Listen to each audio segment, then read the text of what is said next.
पायी पण करविले तैसे गेले गटकट पुढे का निकट देवलाने झालेली सेवा तुम्हासारख्या थोर संत मायबापांच्या चरणी अर्पण करतो. म्हणजे सर्व साथीदार बांधवांच्या चरणी अर्पण करतो. या ठिकाणी माझ्यावर प्रेम करणारे मुंबईतले सगळेच माझे नामधारक आणि माझे चाहते इथं आलेले आहेत. त्यांनाही ही कीर्तन सेवा समर्पित करतो.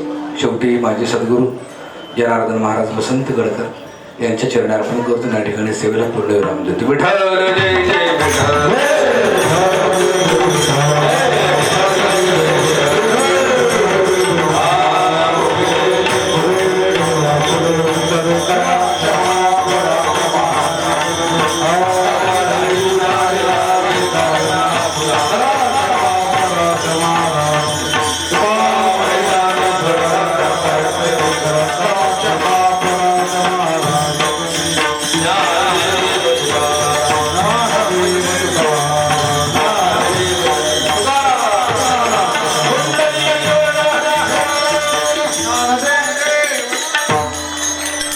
प्रकाश हो शेळके वरती या.